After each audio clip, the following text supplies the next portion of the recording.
Announcements, care of Public Access, Community Television, 400 Eau Claire Street, Eau Claire, Wisconsin, 54701.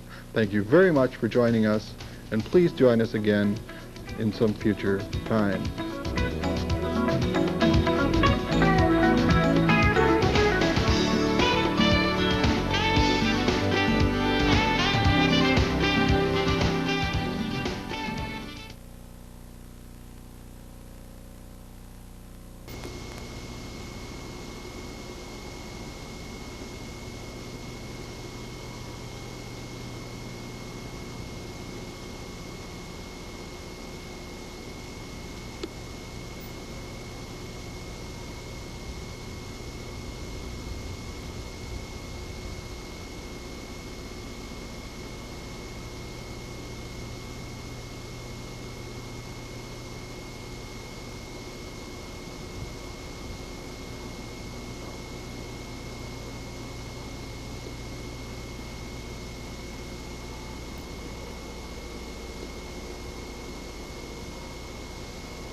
Welcome once again to the Cow Report, and this show is coming to you live from the beautiful downtown L.E. Phillips Memorial Library, downtown Eau Claire, Wisconsin. And today's date is November 14th. Something like that. 13th, 14th, somewhere in that area. Now quick, what year is this? 1994. Okay. Good. With me is Craig,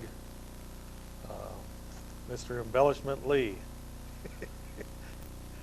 Craig, where are you from anyway? Well, originally, I'm from my mother, Chuck. Oh, okay.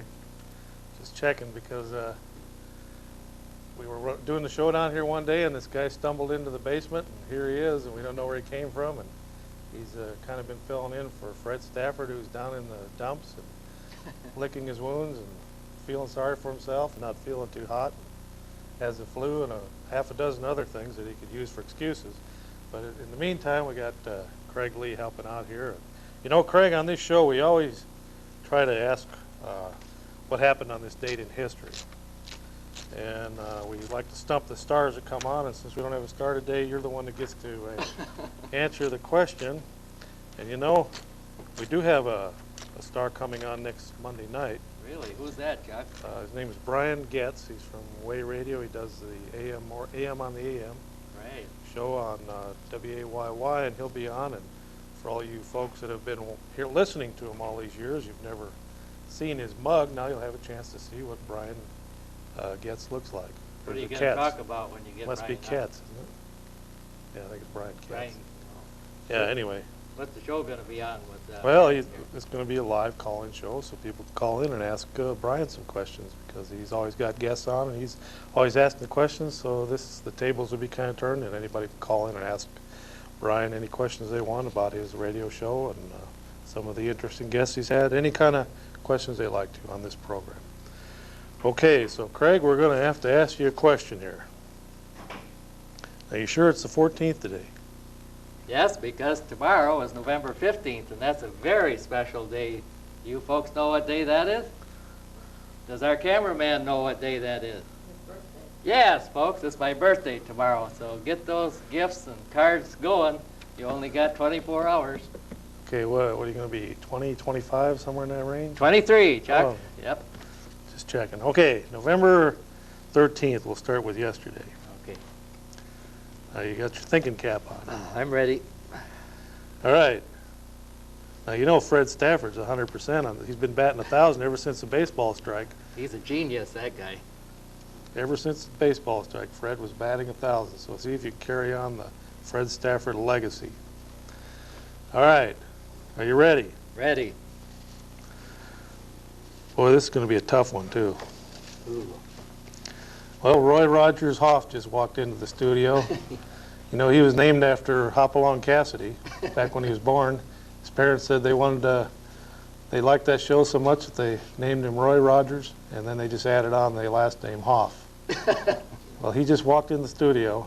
There, nice to see you again, Roy. Hi, Roy. Glad to see you could be with us.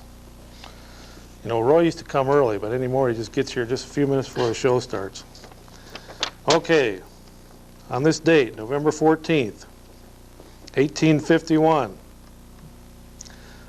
a author named Herman Melville wrote a book. It was published by Harper and Brothers in New York City. It was about, I'll give you some clues, it was about the water, it was about a harpoon, it was about a real mean guy that ran a ship, and his first name of the book was Moby. Well, I was going to say Gone with the Wind because that was during the Civil War, 1851. Moby Dick! That's right. Hey! That's right. Carrying on Fred's legacy of 1,000% right. Okay, well, we had an election last Tuesday, and How did you do it, Chuck, last Tuesday in that we congressional got race? 2,822 hardcore votes. Of course, the rural vote hasn't come in, and the absentee vote, so it could go over the 3,000 mark. And I guess in some parts of the state, some votes weren't counted. Down around Monroe in that area, they've had some trouble with people calling in, and one of the candidates down there showed that he only got 0 votes. So several people in that area called in and said, hey, I voted for this guy, so they're going to have a recount in some areas down there.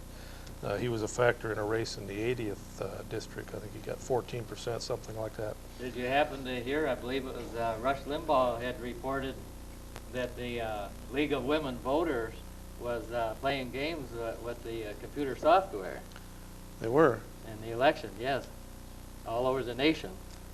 What do you mean with the computer software? They were rigging the votes. Rush Limbaugh was saying that? Yep. How are they rigging them? They set the software up so it would spit out more votes for the candidate that they wanted in place. So that just means there's more of a landslide for the Republicans than what Right. shows. Yeah. But that would be hard to prove. But there are some theories on stealing votes, and I remember in a small town in Illinois, the sheriff of that county had the keys to the voting machine, and he would fix the machines when they broke down in the middle of elections. And in this one case, he was a Republican sheriff, so in this one case, he went into a Democratic district and fixed the machine about noon, so all the votes from 8 o'clock till noon were lost. Oh, no. And I think the Republican won that district after that. But it's probably a little easier now with computers and stuff to fix those votes, and I think they ought to go back to the paper ballot with a big old X. You bet. Big old square, and you put an X in there. As long as your X is inside that box, it's counted. And so what if they got to stay up all night and count votes? It's the only thing they do for their 2-year term. They're supposed to handle those elections and handle them properly. So what if they got to sit up and count votes? Is that going to hurt them to stay up till 3 in the morning and count votes? It's the only time they work the whole year. It'd be an honest election, at least. Yeah, but there is some theories on stealing votes, and they steal them right. They steal them out of the absentee box, or they steal them right out of the computer. And so now Rush Limbaugh's thinking they might be stealing them too, huh? Yes. Well, it was a landslide for the Republicans, and but it wasn't a liberal Republican landslide. This Congress is going to be more conservative than probably any Congress in maybe since 1980, 81, when Reagan came in and had control of the U.S. Senate. It could be even more conservative than that. But anyway, some of the issues that I was running on are things now that you're hearing that the Congress is going to deal with. And it sounds like they're going to push them, like term limits. That was one of my platforms that I was running. And we do have some calls if you want to call in today. The number is 839-5067.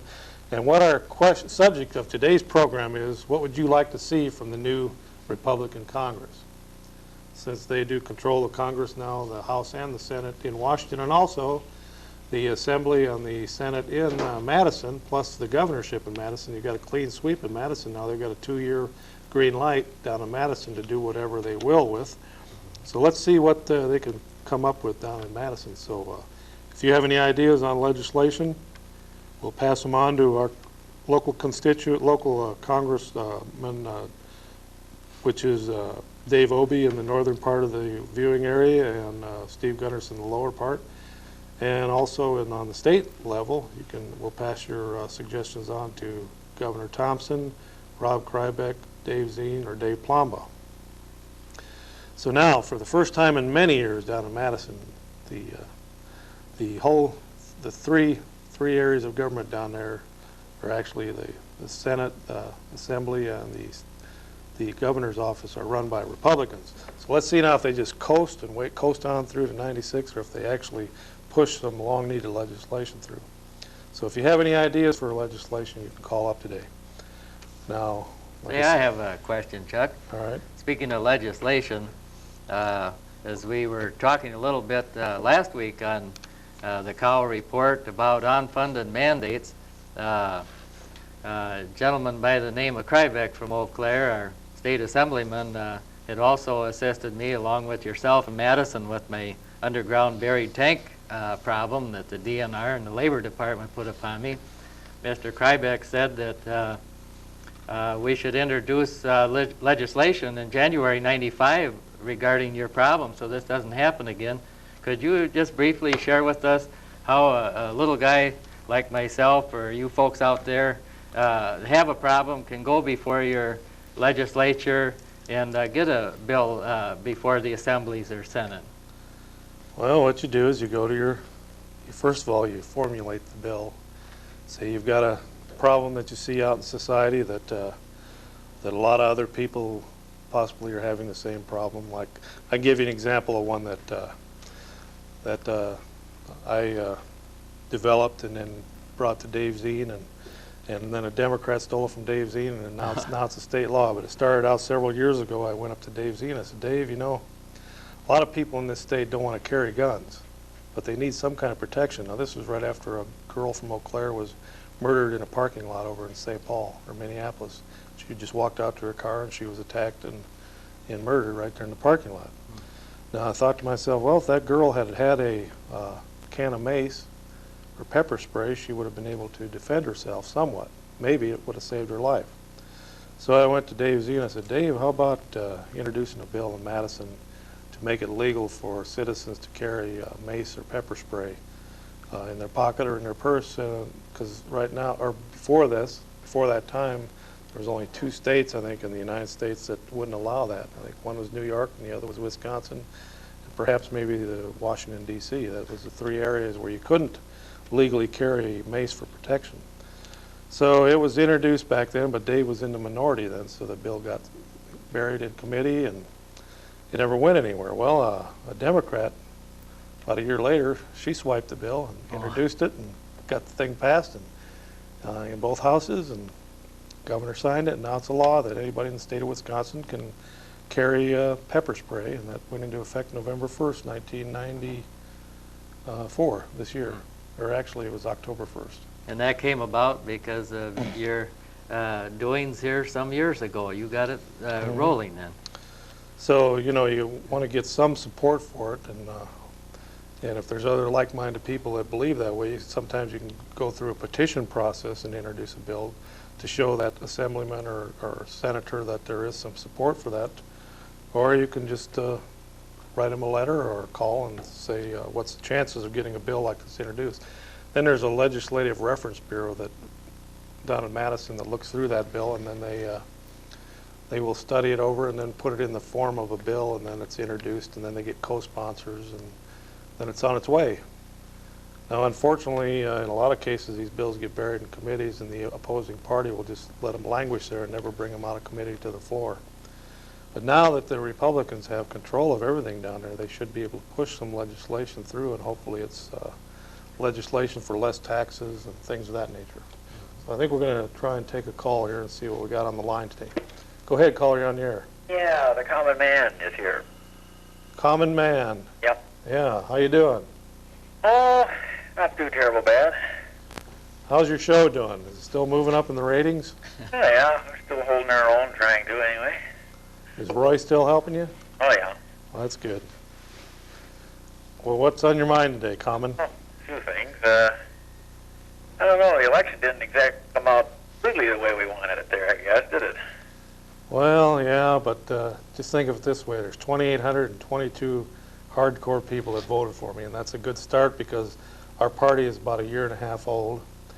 And 2 years ago, we only had something like 100 votes in the 3rd district for the guy that ran for president from this party. So we went from 100 up to almost 3,000. So that was quite a percentage increase in less than 2 years. So we're on the right track. And the bigger thing is a lot of the conservative issues that I put out there now is they're going to pass in the next Congress in Washington. So in a way, I didn't.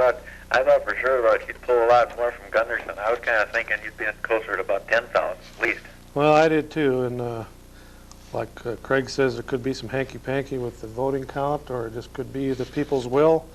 But you know, they didn't flock to Stour either. Stour didn't have a proper message. He barely got 40%. Now that's the thing about Stour. He was a pro-life guy, but he was too liberal on everything else. So that's what screwed him.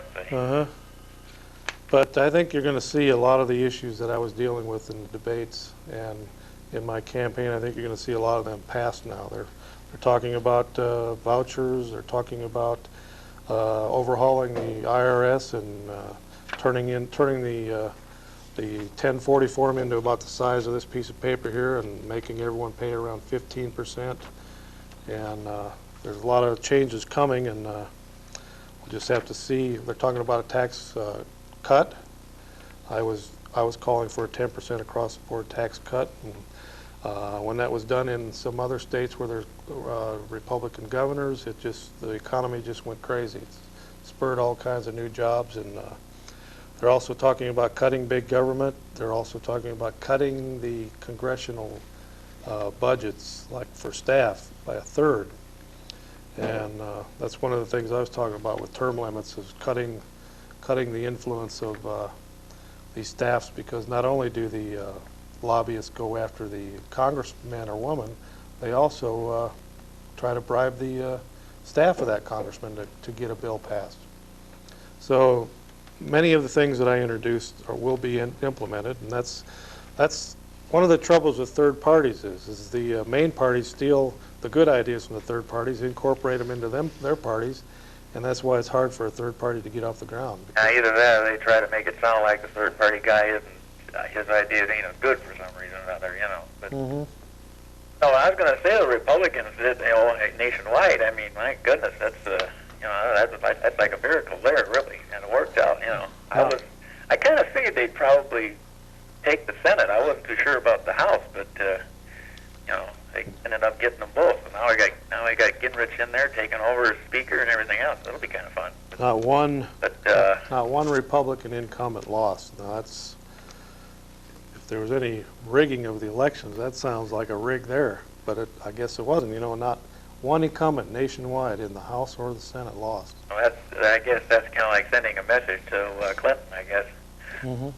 He's next. Well, Clinton might not make it through his term. The only thing that's bugging me, I guess, is probably some of the local elections, especially that darn Plombon getting back in.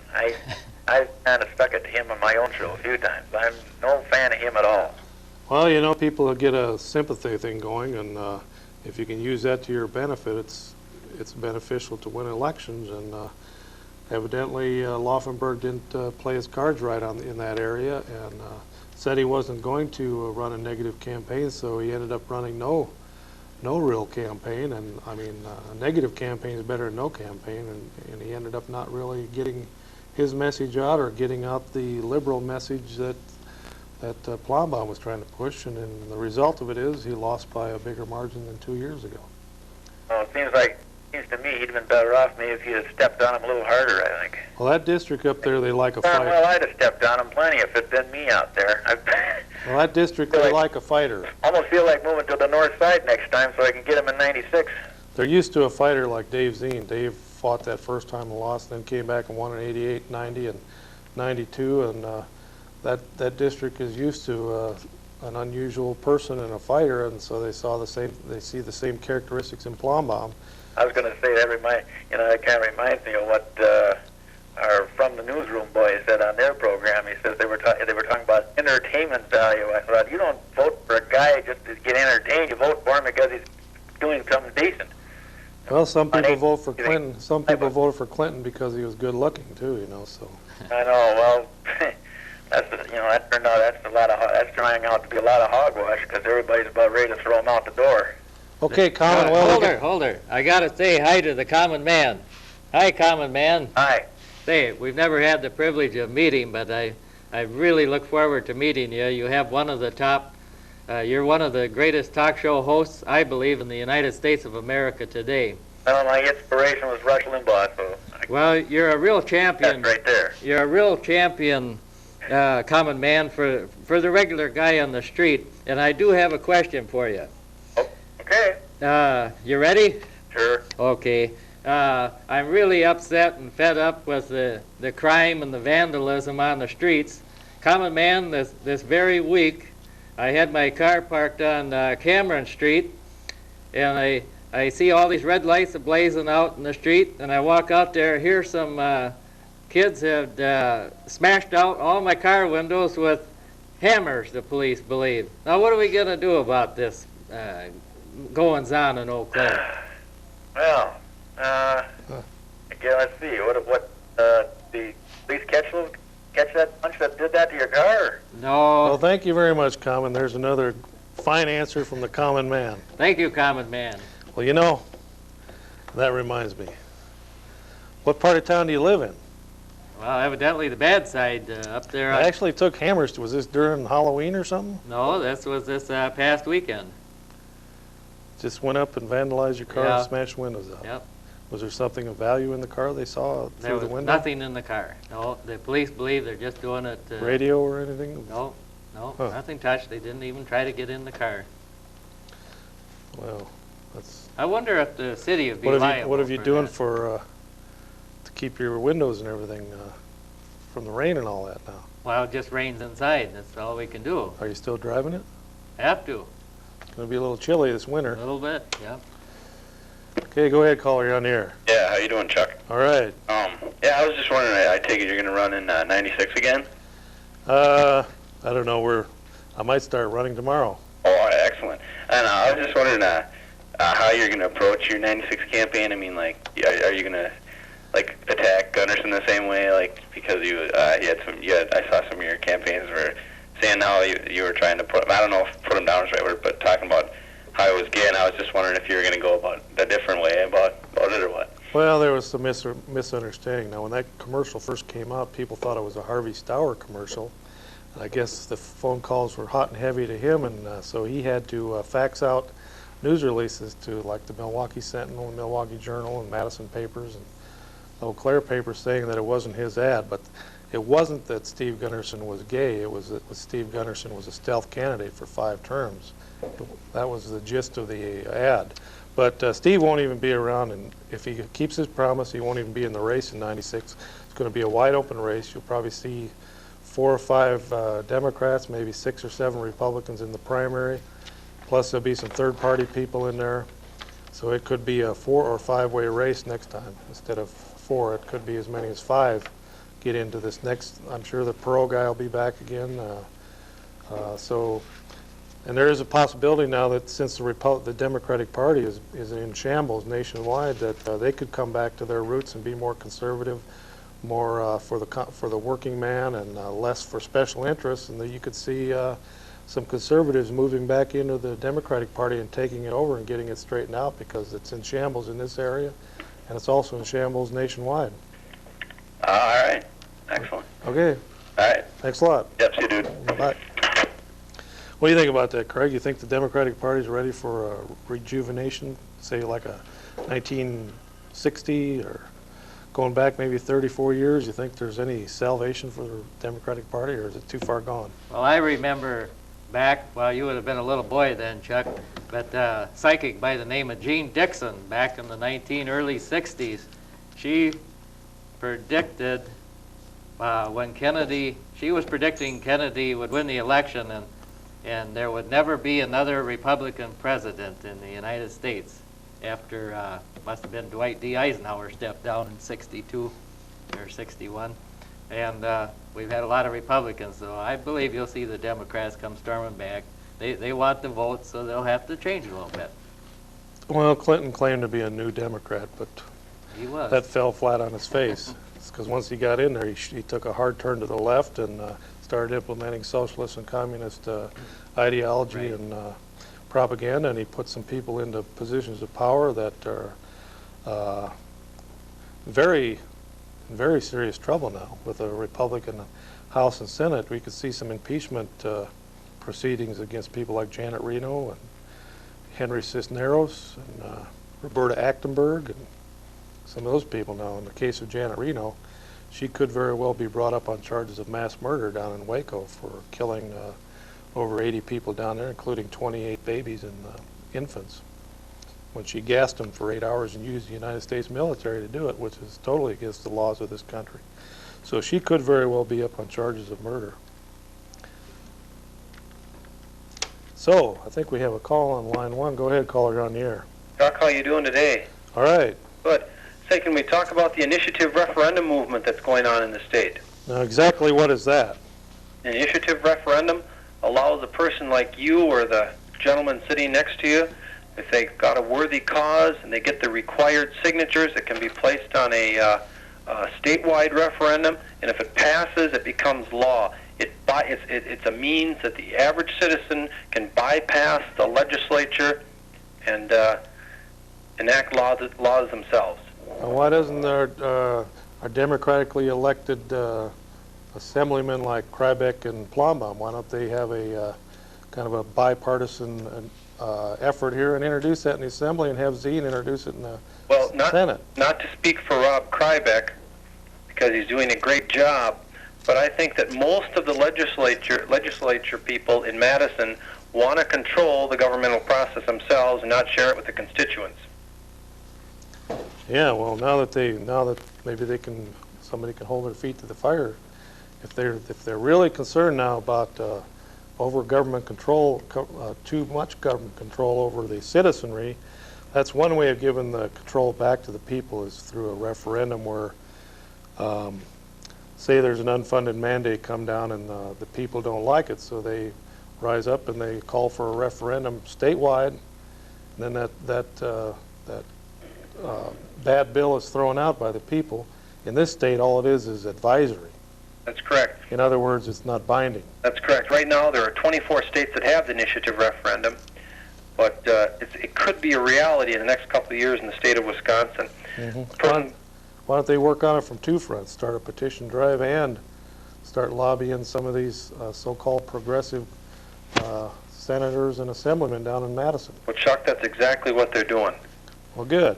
There's a guy by the name of Walter Hayden that's been involved in this for years, and since the Republicans have now taken control of the Assembly in Madison, he's been in contact with Dave Prosser, who will be the Assembly Speaker, and has gotten some ideas, a little support from him, but he hopes to go down to his Assembly district, get 10,000 signatures, and dump it on Dave Prosser and force him to deal with this in the spring session of the legislature. Well, you know, another person that could be done on would be Dave Zine in the Senate, because he's moved by the populace. He always claims to be a man of the people and a man of the motorcycle crowd and all those things. How about if there was a petition drive started in this area that would be terrific. I think in the years past, Dave has expressed support for the initiative referendum. Well, then maybe he'll introduce the bill, and then. Could be. But it would be interesting to see what people think about that. It's important we get Prosser's support for this, because nothing is going to get to the legislature without his support and say-so. So we do need Dave Prosser's. So for the folks out there that don't know what Prosser's role is, it's kind of like Newt Gingrich. He's kind of like the Speaker of the House now, except on a state level. And so he decides what legislation gets pushed and what legislation gets hid in assembly or gets hid in committees and never sees the light of day. Now that's the way the Democrats operated for years. Right. Some of the examples was the parental consent bill and some of the pornography bills and that's right. And the pro-life bills. They languished in committees for years because the Democrats used that as a way of a kind of a pocket veto. They just buried it in a committee, never saw the light of day. Now with this initiative referendum, you can sidestep those people that handful of people that are willing to keep the people of the state of Wisconsin from having a say-so. Now, you're saying this initiative referendum would be kind of an end run around them. That's correct. A person with the idea that they want to have on a statewide referendum would have to secure 10% of the gubernatorial votes. Now that's the person that won the race, not the total votes, the person that won the race. And then they could have a statewide referendum. Well, now Interesting point. 15 years ago, Tommy Thompson introduced an initiative referendum bill. It didn't get anywhere, but he did introduce it. Well, then that would mean that he would probably be one of the leaders of a petition drive. But, you know, it seems kind of ironic now we have to have a petition drive to push something through when Well, the governor that introduced it, he's in their power. Oh. They should automatically introduce this. It won't become law. This would become a permanent change in the state constitution. So once it's there, it couldn't be taken out unless by the people. Well, you know, you say there's some 20 states, 24 states. That already 24 have- states. I think I've seen a map of this, and Minnesota, Wisconsin, and Iowa all refuse their citizenry the right to have that kind of referendum. Well, Minnesota and Iowa, especially Minnesota, has been a big Democratic stronghold. And I do think that In other words, that handful of people in Madison or in St. Paul say, hey, we know what's best for you guys. Right, Let us do right. it. Let us do it. And that's why Minnesota and Wisconsin are the two biggest tax states in the country. probably so. They're right up there neck and neck, and Iowa's not too far behind. Can I put one more plug in for the initiative referendum movement? Sure, Jim, go ahead. Okay. That is Jim Johnson, isn't it?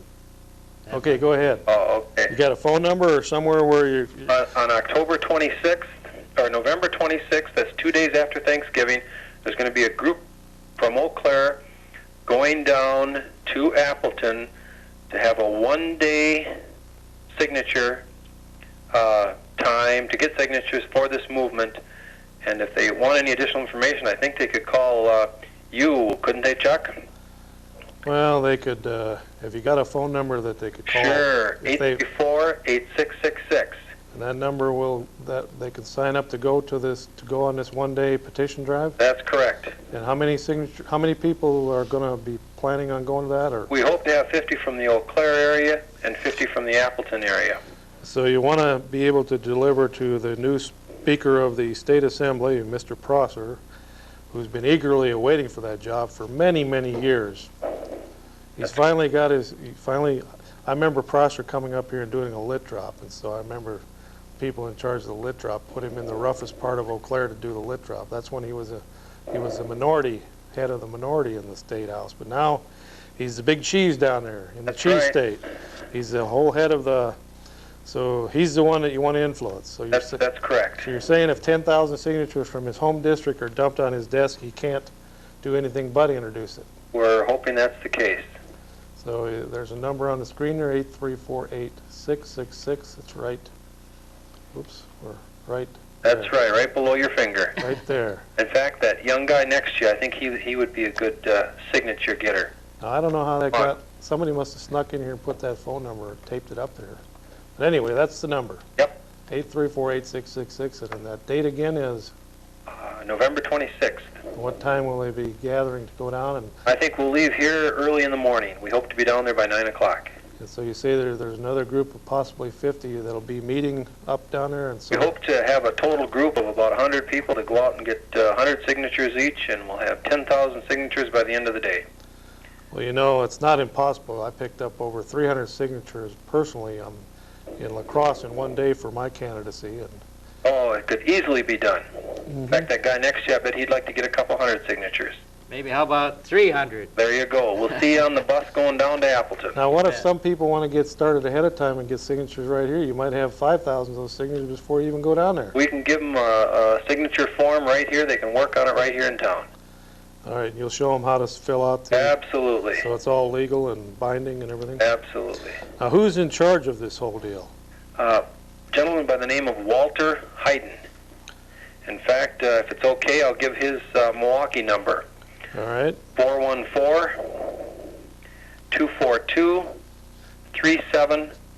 414-242-3705. That's Walter His organization is called the First Association for Individual Rights Incorporated. You know, another person that was trying to get that passed, or trying to get it, people thinking more on that, was Wayne Laufenberg. Oh, okay. He was pushing for the initiative referendum. So it's been around, and it's kind of been languishing because nobody's ever really got on the bandwagon. But it is an excellent way of getting legislation passed, and this passes it into law once it's passed on a ballot, right? Becomes part of the Constitution, and it can't be changed by any act of the legislature. It would require a voice of the people. So I mean, though, on a statewide referendum, then it would be on the statewide ballot. Yes, And then if it's passed, it automatically becomes law. that's correct. It would have to be approved. No, yes, it would become law, right, immediately.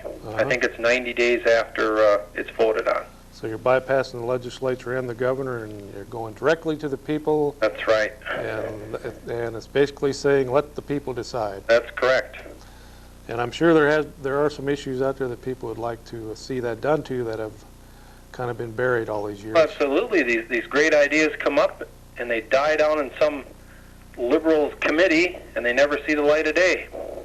Okay, well, we appreciate your call, and once again, that number is 414-242-3705 or 834-8666.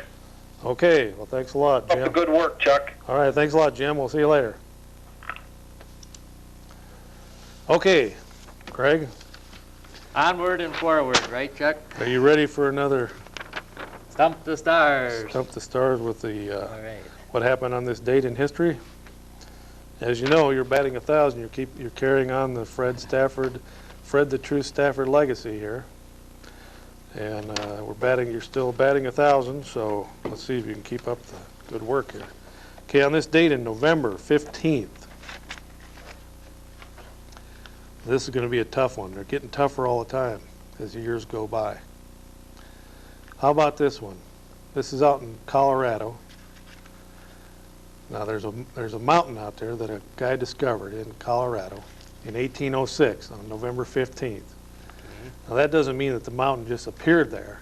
It's been there since God created it, but this guy discovered it in 1806. In other words, a white man discovered it. The Indians always knew it was there, and the other Aboriginal tribes that walked by it all the time and saw it there, but this white man discovered it for the white Europeans and others that were coming into the United States. Now this guy's name was Zebulon Pike. Now what peak did he discover? Was it Mount Rainier?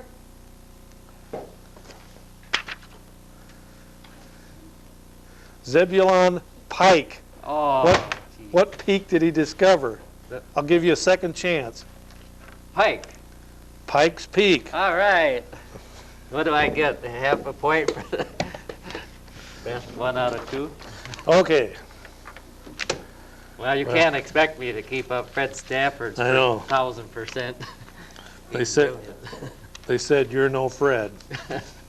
That I ain't, but I'm younger. Give me Okay, so we were getting back to issues of what people would like to see done in the new Congress. The one person called in about initiative referendum on the state level. How about on the federal level? Does anyone have any ideas for straightening out things in Washington? Now, in the meantime, we're going to talk about we do have a call too. Before I take that call, I'm going to remind the viewers to call up their Congressman Obie and Steve Gunderson and ask them to vote no on the upcoming GATT treaty that is trying to be forced down the throats of Americans, and the NAFTA treaty, for all that they say the great it's done. It cost 52,000 jobs in the first year of its inauguration here, the first year that was in force, and that's 52,000 families that don't have a breadwinner. Now the GATT treaty is a lot more serious than that, and President Clinton said a couple months ago that they were going to pass it one way or the other, so they come up with the bright idea of having what they call a lame duck session of Congress. In other words, all these people that lost, all these guys that lost, and men and women that lost their seats in the House and Senate, are now going to come back at the end of November here in what they call a lame duck session to vote on this GATT treaty. It's a very bad law. It helps institute this new world order that Bush was pushing, but it also takes away some of American sovereignty. It's a bad law for the farmers of Wisconsin. It's a bad law for the unions, and it's going to be another layer on top of on top of NAFTA that we don't need in this country. So I'd urge you to call up Obie, and Obie's probably already against it, but Gunderson's kind of wavering on it. When we first started our debates here back in October, he was kind of sounding like he was for GATT, but by the end of the debates, he was talking like he was against GATT. So hold his feet to the fire and make him vote against that. The same with Cole and Feingold. I don't know where they're at on that, but they need to be against it because it's not good law. Okay, we're going to take a call on line 2 here. Go ahead, caller, you're on the air. Hello, Chuck. Yes. You're looking for things to do at the federal level. Yes, new laws that you'd like to see passed by this new, more conservative Congress that was just elected November 8th, 7th, 8th? November 8th, I guess. We need to legalize marijuana. Why would you want to do that? Government can tax it, Mm-hmm. lower the deficit. Do you have any figures on what kind of revenue that would bring in? I'm not a mathematician, Uh-huh.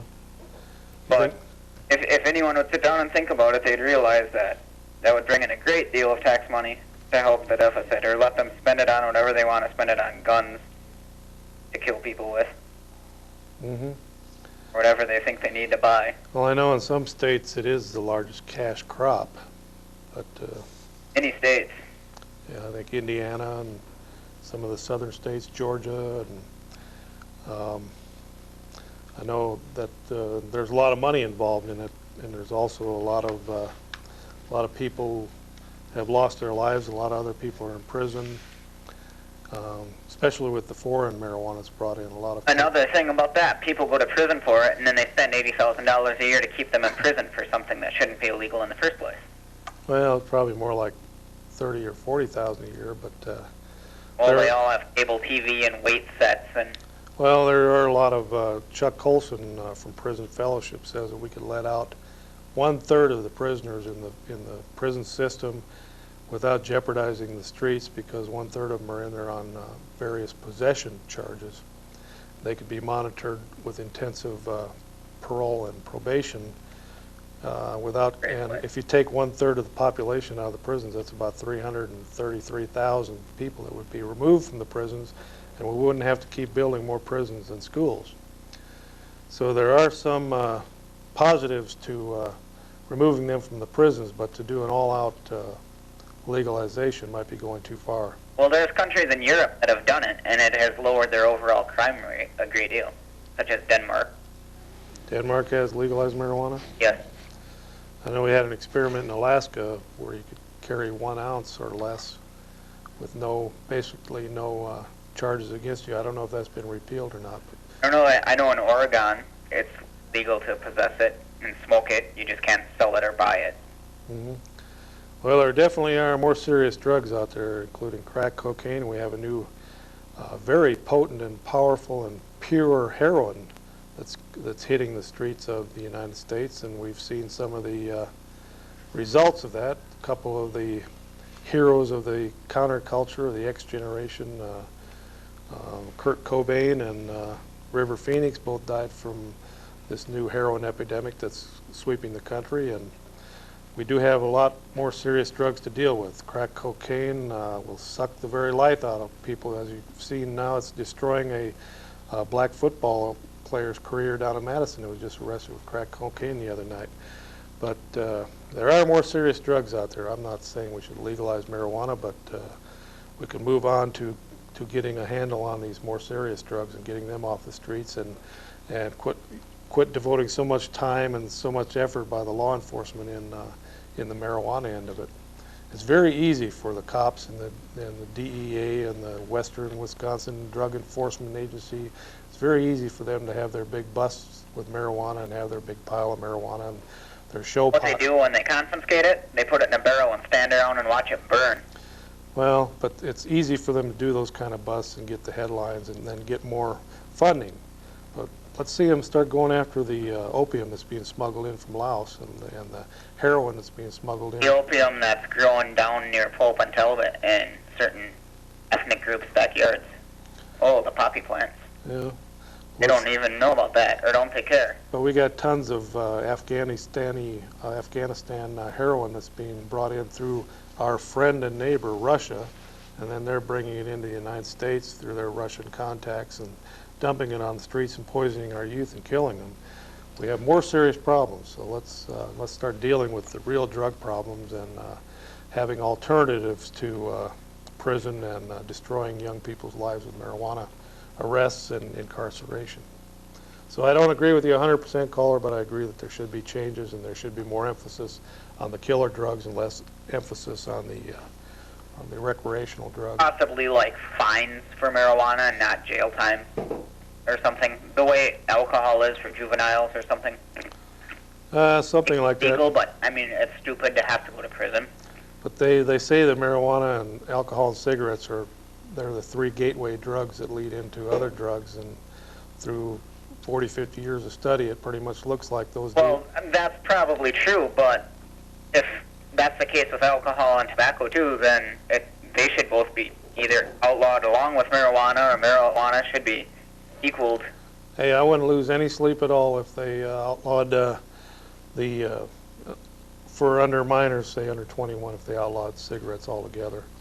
I wouldn't, and for people over 21, if they had to get prescriptions, and also if people over 21 had to sign a waiver saying that they wouldn't be a burden to the health industry in the United States for poisoning themselves with cigarettes. In other words, if they're going to continue to smoke and be addicted to the nicotine, They don't get any of Clinton's health insurance. that's right. So they're going to have to make a choice: either go into treatment to get rid of the nicotine, which is a very addictive drug. It's just as addictive as heroin. If they need to go into treatment and get unaddicted to it, or sign a waiver saying that they won't be a burden to the health plans that are coming down the line, because there's hundreds of thousands of people dying from tobacco alone, and it's a burden on all the taxpayers of the United States. So, Well, thank you. okay, thank you. What do you think about that marijuana, Craig? Do you smoke that stuff or what? Never touched it, never will. Do you think it ought to be legalized? Yes? You do? Yep. It'll eliminate an awful lot of crime in this country. Well, there's a lot of people down in Colombia that are in shallow graves because of that stuff. Right. We can put an end to that. And down in Mexico, too. Mexicans, a life down there isn't worth much. You get involved in drug trafficking down there, you can be eliminated very easily with a machete to the back of the head or something. I think they should legalize some of these drugs, but I always wonder if you legalize marijuana, could that lead to a worse drug? That's the problem. You're We kind of got the opening two door. worst drugs now, alcohol and cigarettes, killing thousands, hundreds of thousands. Yeah. On a Friday night around midnight, your chances are pretty good that the guy coming at you in a car is drunk. Right. I think something like 20% on the weekend evenings have alcohol in them. Yeah. Well, I think we might have another call, so we better take it. Go ahead, caller, you're on the air. Where's Fred? Fred is recuperating from a very serious bout with the flu and impetigo or something of that nature. Did you have a question? Well, I think we lost that one. Okay. I don't think they'll ever outlaw or legalize drugs. They'll keep them illegal. You know why? The goal of the government in this country is to put 50% of all the population in prison. And when they achieve that goal, they'll need the other 50% to guard the prisons. And we'll have full employment. Say that again? The goal of the government is to put 50% of the population in prison, and we need the other 50% to guard those that are in jail. Yeah, I see what you mean. Okay, it's your chance to get a close-up of this camera woman. This here is I tore this out of a magazine. It's an ad for a toy. We'll get a close-up of that. Okay, it says here, is it any wonder the prisons are full? And it shows 5 examples of toys that kind of military style. One's a little tank and a knife with fake blood on it, and a little warrior there, and a jet plane, and a Luger. And then gifts you can feel good about is that teddy bear. So instead of buying the military gifts up here, you can buy the teddy bear down there. And that ad said that in the mid-1950s, researchers at the University of Pennsylvania began conducting what has become a landmark study. Its purpose to determine the effect violent toys have on our children. What they found was rather disturbing. The researchers stated that violent toys cause children to become more violent. Isn't that amazing? Yep. You know, I know they've done research too on violent television. And children watch thousands of murders before they ever get out of high school. So does that cause children to go into gangs and kill and maim and get into drugs because they watch all that violence and foolishness on TV? Is there a direct correlation there? You bet there is. There's a direct correlation between toys and and violence. How about TV and violence? You just mentioned the kids see this tens of thousands of times. They become immune to violence. That's right. Okay. Now, what you were writing down something earlier there, Craig. What did you have on your mind there that you want to talk about? I got to call this lady tonight. We're going to get together. Well, aren't we, Linda? all right. Now, back to this GATT thing. You know that there's a layer above GATT. It's called the World Trade Organization. They're the one that's the group that's pushing not only GATT but also NAFTA. And what this World Trade Organization is, it's 117 nations, and they've each got only one vote. And if the United States becomes a member of that, then we would have the same vote as Cuba or Antigua or Guyana. In other words, we're the most powerful agricultural and industrial nation in the world, and yet we would have the same vote as little old Cuba or Haiti in this trade organization. So that's another reason why we shouldn't get involved in that. We should stay out of it, and that's the bottom line. Okay, Craig, now. Say, I got a question, Chuck. I look so little on the screen there. I know. I'm actually taller than you are. Did you set this up so you would have more presence in front of the camera than myself? There. Thank you. All right. There we are. That was the question? Yep. Okay. Does anybody out there have any ideas for the new United States Congress? It's controlled by the Republicans now. Where's all the big ideas? What should they do with this new Congress? Somebody must have an idea of some new law that they could pass or whatever. Now earlier, Craig, you told me that you're pretty good at singing. You said you'll sing at the drop of a hat. You got that right. So did you have a number for us? Let's see, I'm thinking either your choice, Patsy Cline or Elvis Presley. I think we'll go with Elvis. Well, it's a 1 for the money, 2 for the show, 3 to get ready to go, can't go. Shall I keep going? Yeah. You'll have to tune in to the next show. Okay, so there's a star. How about the Patsy Cline one? Can we hear a few little rendition of that? Well, I can't do it all in one show. Wait, we'll get your ratings up. Now they'll all want to hear me do Patsy Cline. All right. Tune in later. Okay. Well, we're going to go back to the quiz. And on this date, are you ready now? Yep. Are you still batting 1,000, or was that last one kind of a We're at 750 now. All right. Okay, I know that last one was tough, so we're going to give you an easy one. This one goes back to 1933. And this was in Austin, Texas. Probably right in the middle of the Depression. Fred would probably know this one. He lived through the Depression.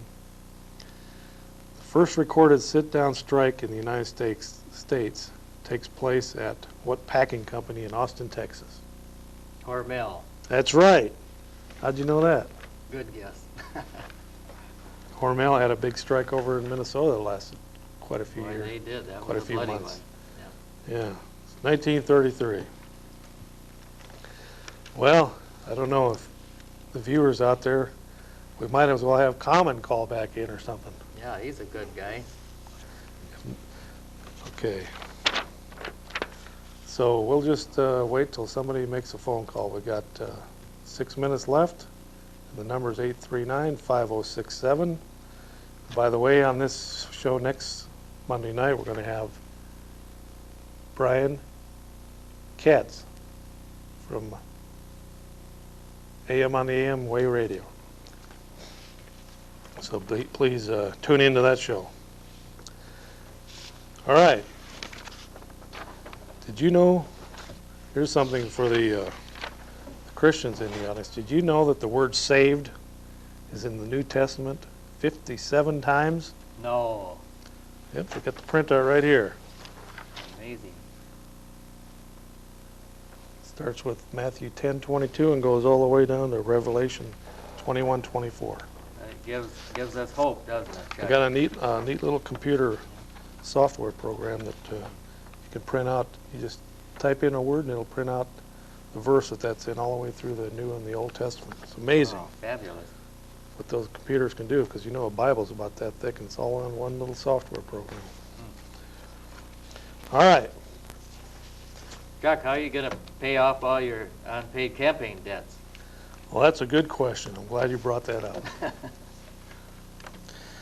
If anyone wants to help in that endeavor, my address is P.O. Box 992, Eau Claire, 54702, and that address is Chuck Lee for Congress. And there are some debts out there.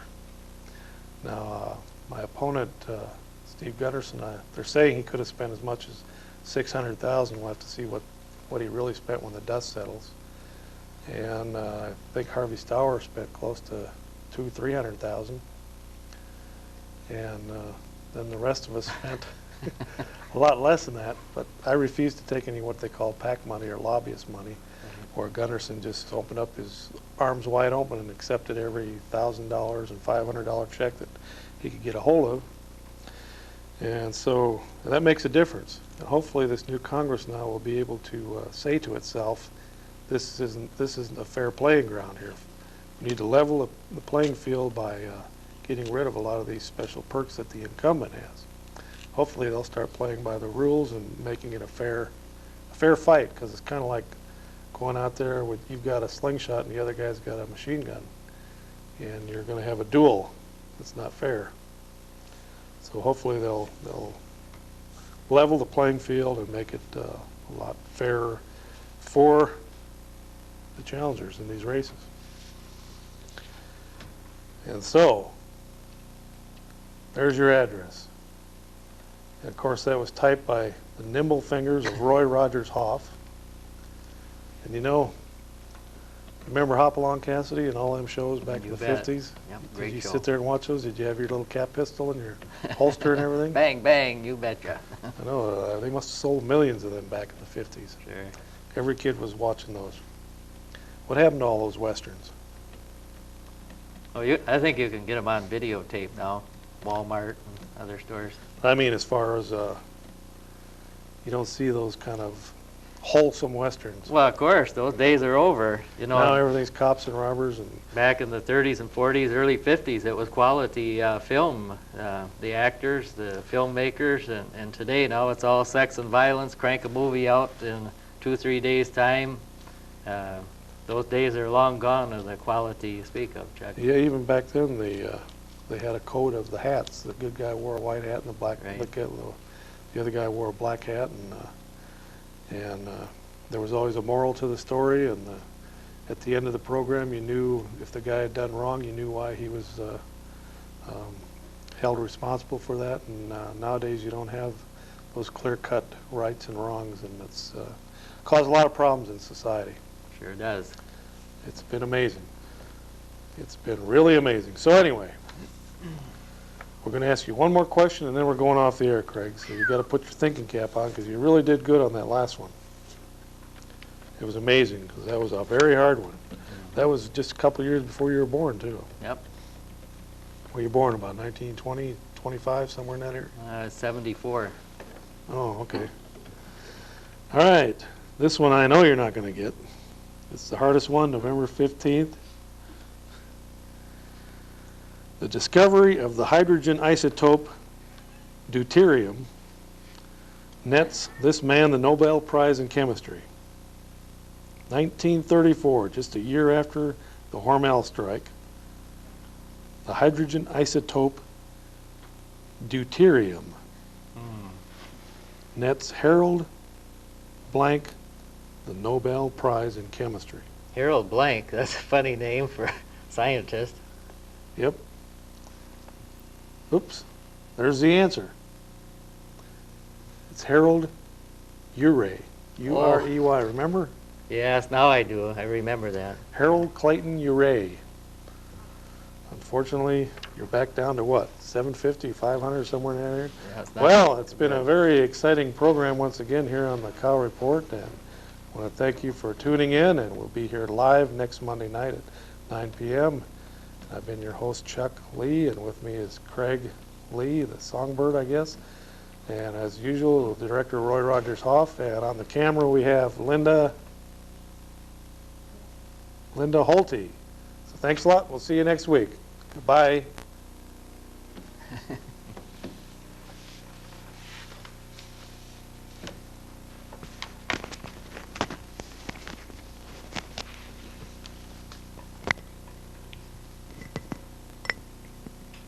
Gotta change that name, Linda. It's too hard to pronounce.